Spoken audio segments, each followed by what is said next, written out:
The Bank of England looks set to keep rates unchanged on Thursday, with UK inflation still far from tamed. Welcome to Market Insight, I'm Thomas Warner. Consumer prices may have come in flat on the month at 2.2% in August, but that top-line figure masked some punchy readings underneath. Airfares jumped more than 22%. That was their second biggest monthly rise since records began all the way back in 2001. And inflation in the UK's service sector remained stubbornly high at almost 6%. So where does it all leave the Bank of England? With me to give his take is Ed Leggett. He's the co-manager of the Artemis UK Select Fund. A very warm welcome to you, Ed. Our figures put the chance of a cut tomorrow at around 27%. Where do you put them? We'd be lower than that. I think the Bank of England will hold rates tomorrow. And the simple fact is, I think as you look forward, towards the second half of the year, and indeed on their own forecasts, inflation is moving upwards again. Some of that is the base effect of the utility bill year-on-year declines we've been experiencing over the first half of the year just drop out of the numbers. But some of that is actually a lot of the pressures that people have talked about. You had the 22% pay settlement for junior doctors. You've got the rise in the minimum wage, still being annualized.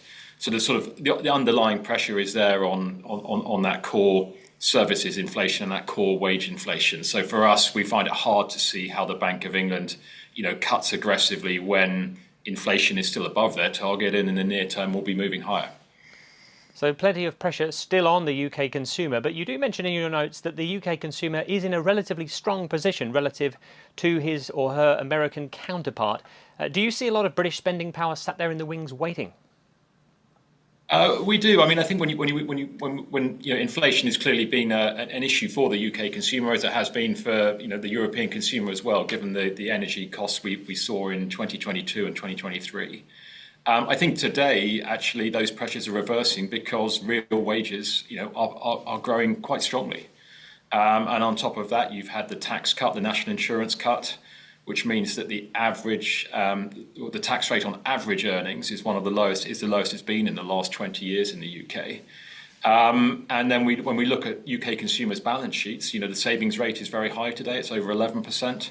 And leverage versus disposable incomes is actually very low. Consumers have been paying off debt over the last, they've been deleveraging for 15 years now. So we see scope for both the savings rate to come down as confidence improves, but we also see more scope for the consumer to borrow more. And you can already see that in things like, the mortgage approvals data as confidence picks up in the housing market, and that house prices, aren't going to fall, but maybe they'll rise as interest rates come down. You're seeing a lot more activity there. The way you're talking, Ed, it sounds as though the UK is actually quite a rosy place from an economic point of view. I think, we just don't think it's quite as gloomy, and we haven't thought it's as gloomy as, the sort of commentary in the mainstream press. Indeed, the commentary from the Bank of England over the last couple of years, has positioned the UK. Clearly, like lots of other developed economies, there's lots of challenges around, decarbonisation, deglobalisation, an ageing demographic, and we've got a big challenge around productivity and investment in the UK. But certainly, I think the starting point we have for the consumer to drive some growth, drive some tax revenues for the government, and to increase confidence for both consumers and corporates to invest more. I think many of the building blocks are there. We just need a more stable narrative, from both the central bank and from the government more broadly. You mentioned corporates there. Let's delve into those. Where do you see big opportunities at the moment? I see that your fund is about 73% large caps. Yes, I think we do think some of the very large, the larger companies, so the big sectors like oil and gas, like banks, life assurance. We do think some of those companies are exceptionally cheap, and have both strong balance sheets and the ability to distribute a lot of their cash flow to shareholders. So we can find distribution yields that will be dividends plus share buybacks comfortably in the double digits across many of those sectors. And that's not something we can generally find in the small and mid-cap area parts of the market. But we look across the whole market. We have some very small companies in the fund. We have, as I say, we have large companies in the fund. Just at the moment, I think some of those larger sectors have been out of favour, and yet actually they have changed quite a lot their business models in the last 10 or 15 years because they've had to. There's been pressure on oil, there's been pressure on banking, there's been pressure on insurance to build capital ratios, to transition your business in oil. And today we have businesses that we think make higher returns on capital today than they have done in the past, yet they're valued far lower than they have been in the past. It would be remiss of me not to ask you about what you expect from the Fed later today. We are very much living in the shadow of Jerome Powell today, especially. So do you see 25 or 50 basis points, Ed?